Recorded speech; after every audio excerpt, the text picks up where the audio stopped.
રાજકોટ શહેરમાં સમસ્ત બૌદ્ધ સમાજ દ્વારા વિશ્વ ધમ્મ ધ્વજ યાત્રાની ભવ્ય રીતે ઉજવણી કરવામાં આવી હતી।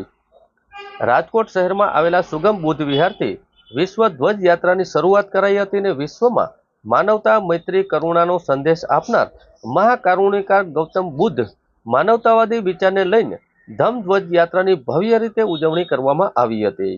બોધિસત્વ ડોક્ટર બાબા સાહેબ આંબેડકર બુદ્ધ વિહાર કણકોટ ખાતે ધમ્મ યાત્રાનું સમાપન કરવામાં આવ્યું હતું। ત્યારબાદ સમસ્ત બૌદ્ધ સમાજના લોકો દ્વારા સ્વરૂચિ ભોજનનું આયોજન કરવામાં આવ્યું હતું। ત્યારબાદ મહારાષ્ટ્રના કોલ્હાપુરથી આવેલા ભંતે ડોક્ટર યશ કાશ્યપાલ મહાથેરોના અધ્યક્ષસ્થાનમાં ધમ્મ ઉપદેશ આપવામાં આવ્યો હતો।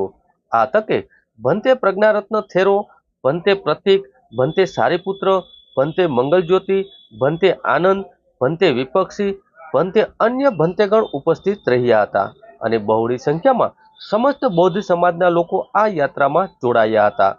Bhupen Parmar, news 20 Gujarati, Rajkot.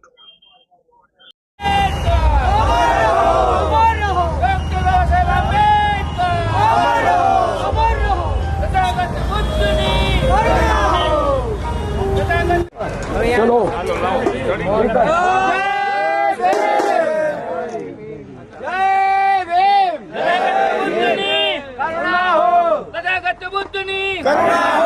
Doctor Baba Saheb Ambedkar doctor Baba Saheb Ambedkar. समस्त जीव मात्रना कल्याण मंगल कामना के साथे आज 8 जान्युआरी धम्म ध्वज दिवस राजकोटना समस्त धम्म बंधुओं साथे मळीने जो भारतीय संस्कृति नहीं पूरी दुनिया की संस्कृति जेने कहेवाय छे तथागत बुद्धनो धम्म अने धम्म नो जो प्रतीक है ते से धम्म ध्वज।